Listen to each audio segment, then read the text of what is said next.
춘천의 대표 축제를 꼽는다면 마임축제를 빼놓을 수 없는데요. 춘천 마임축제를 국제적인 축제 반열에 올려놓은 유진규 마이미스트가 올해로 마임인생 50년을 맞았습니다. 이슈 플러스 이번 시간에는 유진규 마이미스트 모시고 이야기 나눠봅니다. 안녕하세요. 네, 반갑습니다. 네, 사실 국내 마임 1세대이시잖아요. 국내 마임을 하면 빼놓으실 수 없으신 분이신데요. 너무 오래 하고 있는 것 같아요. 아이고.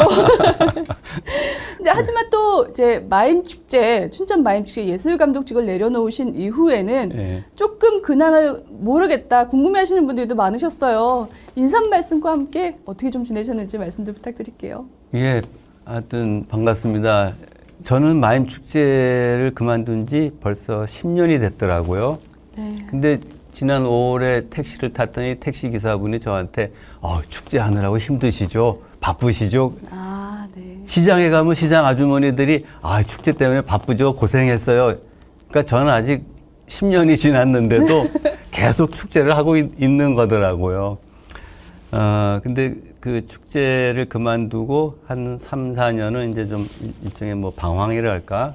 좀 갑자기 이제 좀 텅 빈 것 같아서. 근데 다시 이제 호흡을 가다듬고 다시 마임 배우 유진규로 돌아왔습니다. 네. 여전히 많은 분들에게는 축제 중심에 계신 상황이시네요. 현재까지도. 예, 아마 끝까지 갈 것 같아요.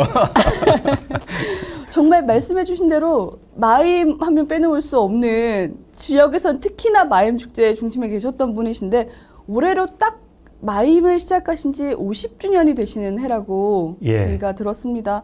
정말 마임을 향한 외길 인생을 좀 살아오신 것 같은데 감회가 어떠세요? 예, 1972년 제가 만 20살 때 시작했고 올해가 70입니다. 그러니까 딱 50년 됐고 물론 그 사이에 제가 그 서울에서 활동하다가 춘천으로 이사 와서 소 키우면서 한 5, 6년, 7년은 공백기가 있었죠. 소를 키우셨어요. 소 키우고 카페하고 이러면서 그렇지만 그러면서 춘천이라고 하는 데가 어떤 데인가 하는 걸 이제 몸으로 다 익히고 여기서 한번 그 마임의 씨를 뿌려보자. 이렇게 해서 이제 하게 됐고요. 어쨌든 마임 축제는 잘 되고 있고 저 역시 제 나름대로의 그 마임 세계를 춘천과 또 전국에서 이렇게 펼쳐 나가고 있습니다. 1970년대잖아요. 그 당시라면은. 그렇죠.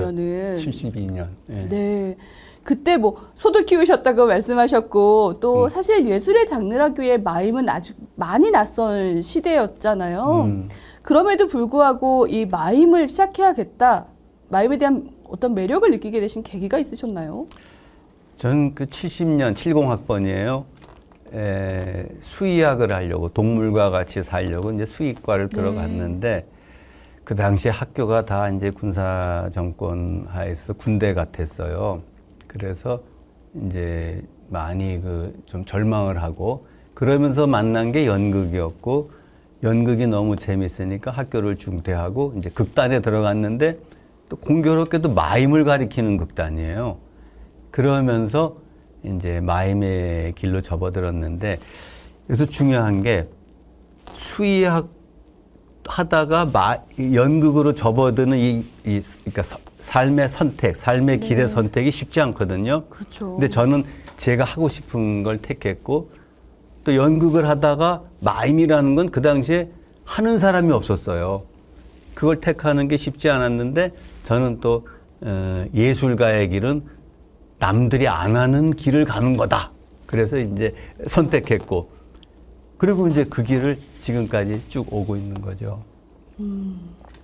선생님, 지난해 예술의 전당에서 최초 마임 공연이 무대에 올라갔다고 들었습니다. 그것도 선생님의 마임 인생을 기리고 헌정하기 위한 장르였다고 제가 들었거든요.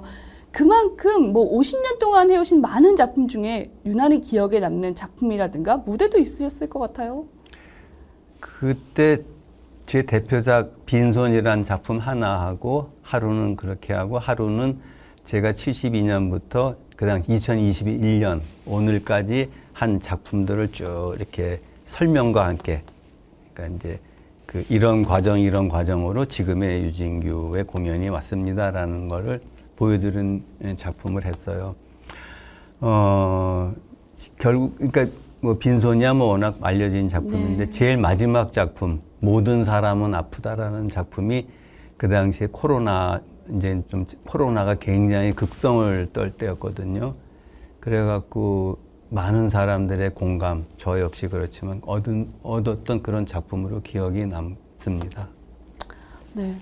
뭐 정말 아까 말씀하셨지만 선택하기 쉽지 않은 갈림길에서 예술을 선택하셨고 또 마임을 선택하셨잖아요. 그 선택 걸음걸음에는 유진규라는 사람의 인생 아니면 삶 속에 마임이 그만큼 자리하는 의미가 좀 더 있을 것 같습니다. 어떤 의미가 담겨 있을까요? 그 분명한 거는 20살 때 제가 이렇게 사는 게 아니다라는 거를 이제 순간 깨달았죠. 그리고 학교를 그만뒀잖아요. 대학교를 그만두고 쉽게 말하면 산속에 들어가서 한 달을 있고 뭐 여러 가지 내가 과연 앞으로 어떻게 살아야 될까, 무엇을 하면서 살아야 될까라는 이제 고민을 하는 시기가 있었어요. 그때 저는 무조건 내가 하고 싶은 걸 하는 거다. 그러니까 다른 조건이나 아니면 무엇을 앞을 다른 비전이나 다른 뭘 보고 나를 거기에 던지는 게 아니라 내가 가고 싶은 걸 가는 거다라고 정했어요. 그리고 다시 또 무대에 돌아올 때도 이제는 그만 놀고 다시 원래의 자리로 돌아와서 나의 길을 다시 제대로 가야겠다. 그러니까 지금도 그렇고 저는 끌고 가는 힘은 우리가 뭐 지금 여기 뭐 이런 말이 있지만 내가 이 순간에 무엇을 하고자 하느냐가 결국은 결정의 순간인 것 같아요. 그러니까 그래서 그 길을 쭉 오는 것 같습니다. 계속 말씀해 주신 것도 있고 정말 마임 자체가 척박한 환경이었고 그걸 개척해 오셨던 거잖아요. 하시면서 후회를 하셨던 순간이라든가 아니면 정말 희열을 느끼게 되는 매력들이 있다면 이게 마임이 무언극이기 때문에 전달하기도 쉽지 않고 그럴 것 같은데도 불구하고 계속 50년간 해오신 매력도 있으실 것 같은데요. 물론 마임이 희귀한 건 많지만 예술가들이 다 자기의 세계가 희귀해요. 왜냐하면 남을 따라하는 게 아니라 뭐 미술 안에서도 자기의 그림의 세계를 만들어야 되잖아요. 뭐 문학의 시인도 마찬가지고. 그러니까 예술의 세계에서는 마임이든 시인이든 뭐 화가든 똑같다. 단 제일 힘들 때는 작품이 안 나올 때예요. 자, 하나 끝나고 자, 이제 또 뭔가 새로운 작품을 해야겠는데 하는데 안 나와요. 예술가로서 생명이 끝나는 게 되잖아요. 이제 그때가 정말 가장 힘든데, 근데 또 정말 끝까지 힘든 순간이 갔을 때 비로소 작품의 빛이, 실마리가 이렇게 지나간다는 거예요. 참, 그래서 예술가들의 삶은 참 그렇구나. 상대적으로 지금 예술가의 길을 걷고 있는 많은 후배들에게는 가장 존경하고 싶고 따라가고 싶은 분이실 수도 있을 것 같으세요. 그리고 또 춘천 마임축제 같은 경우에도 1989년도부터 2013년까지 예술감독을 맡으셨고요. 그 기간에 3대 국제 마임축제 반열회까지 올라가게 된 거잖아요. 후배들을 보시거나 아니면 뭐 춘천 마임축제를 보셨을 때 조언하고 싶으시거나 당부하고 싶으신 것도 좀 있으실 것 같으세요. 일단 공연적으로 마임 후배들한테는 늘 그랬어요. 나도 서양 마임으로 시작했지만 언젠가부터 우리 몸짓, 우리 즉 한국의 마임은 과연 무엇이냐라는 고민을 했고, 그래서 나름대로 그 해외에 나가서 공연을 해도 당당한 모습으로 설 수가 있었다. 그러니까 흉내 내지 말고 너의 세계인데 너라는 것이 결국 한 민족 아니냐. 그 민족의 정신과 어를 이어오는 그런 작품을 해라. 라는 게 이제 제 늘 하는 이야기였고, 축제를 하면서는 첫 번째는 축제라는 거는 난장이어야 된다. 우리 민족이 일제 이후로 축제가 사라졌어요. 못하게 했죠. 그전에는 알아주는 난장판이었는데, 네. 근데 군사정권 때문에 또 독재정권, 군사정권에서 다 못하다가 그 2000년대 들어와서 민주화되면서 조금씩 숨통 터지고, 또 그때 우리가 이제 뭐 밤을 새우는 도깨비 난장이나 이런 걸 했잖아요. 그러니까 축제는 무조건 한민족의 그 축제 정신을 되살려야 된다. 네.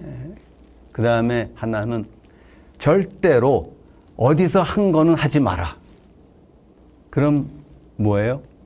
못 본 걸 해야 되는 거야. 새로운 거. 보도 듣도 못한 거를 해야 된다라는 게, 안 그러면은 뭐 막말로 짝퉁 축제가 되는 거죠. 그래서 춘천 마임 축제가 대한민국 최고의 그 축제다운 축제가 됐고, 또 아시아의 최고의 축제고 세계 3대 마임 축제로 올라섰다. 또 그걸 받쳐주는 그 수많은 젊은이들의 또 그 열광적인 그 또 반응들이 있었죠. 아, 지금 생각하니까 막 또 열이 끓어오르는 것 같은데. 선생님의 작품을 아직까지도 계속 기다리고 있고 또 만나기를 바랬던 분들이 계신데요. 반가운 소식이 이제 곧 작품을 하시는 게 있으시죠? 네, 네. 특히 50주년을 기념하는 무대가 마련된다고 저희가 들었는데 소개를 좀 부탁드릴게요. 예, 저는 이제 공연자니까 공연만 하면 되는데, 뭐, 따져보니까 제가 춘천서 산지 41년이 됐더라고요. 네.